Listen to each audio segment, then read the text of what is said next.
All right, let's get started. Good afternoon, everyone.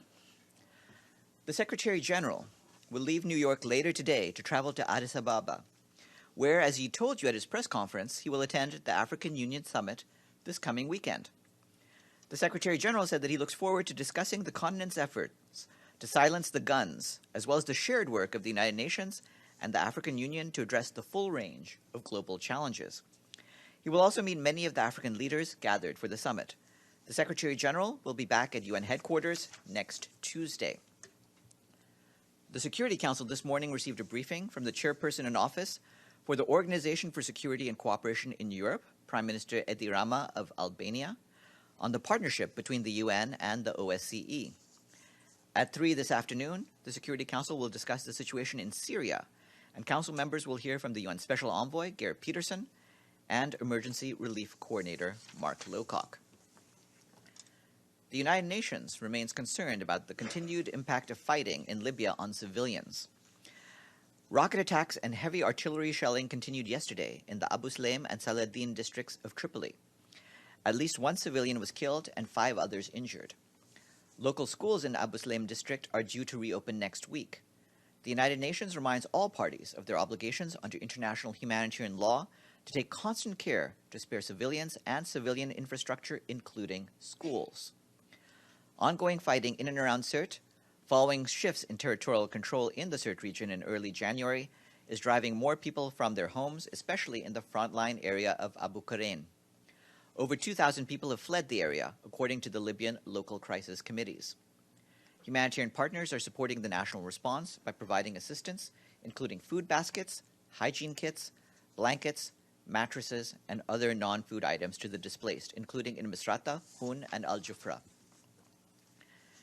Now, turning to the Central African Republic, in a video message played in Bangui during a ceremony to mark the first anniversary of the political agreement for peace and reconciliation, the Secretary General congratulated the people of the country and their government for achieving real progress. He noted the reduction in violent incidents over the past year, the beginning of the process of demobilization, disarmament, and reintegration, and the redeployment of security forces. But despite these positive developments, the Secretary General strongly condemned the ongoing violence and said he is concerned by delays in the implementation of the peace agreement. He called on all signatories to respect their commitments and reiterated that the people of the Central African Republic must be at the heart of the peace process. In a joint statement, the African Union, the Economic Community of Central African States, and the UN reiterated their full support to the peace agreement's full implementation, which, they said, is the only viable path to build a lasting peace in the country.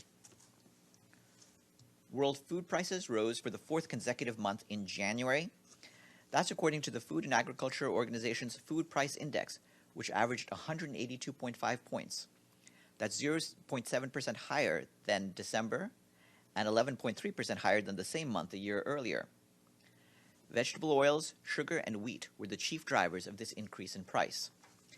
FAO also issued a new forecast for world cereal production in 2019, anticipating a record high of 2,715 million tons, a 2.3% increase from the previous year. Over 200 million girls and women alive today have suffered from female genital mutilation, the Secretary General said in his message to mark the International Day of Zero Tolerance for Female Genital Mutilation. This year, he added, more than 4 million girls are at risk. As the UN embarks on a decade of action to deliver the Sustainable Development Goals, the Secretary General called for this decade to also mark the end of female genital mutilation. The heads of the UN Population Fund, UN Women, UNICEF, and the World Health Organization also issued their own appeal for strong political leadership and commitment to end the practice, adding that today's young people can play a critical role. WHO also launched a new interactive modeling tool showing that the total costs of treating the health impacts of female genital mutilation would amount to $1.4 billion globally per year if all resulting medical needs were addressed. More information is available online. And today, we're happy to announce full payments to the regular budget from both the Maldives and Tuvalu. We thank them for that. 41 member states have now paid in full for 2020. And that is it for me. Are there any questions? Yes.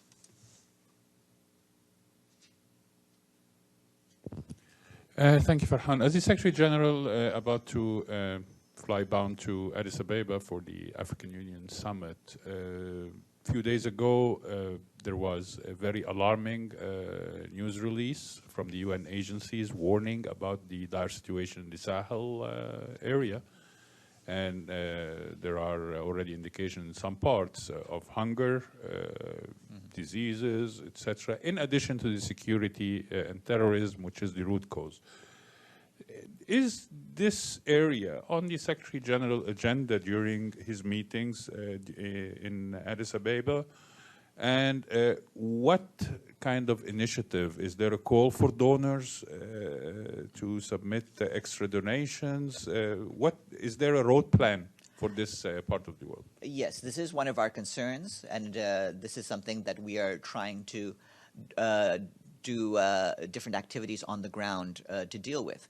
In particular, the Food and Agriculture Organization has been bringing in money to try to provide assistance to the farmers of the region because of the problem of locust infestation.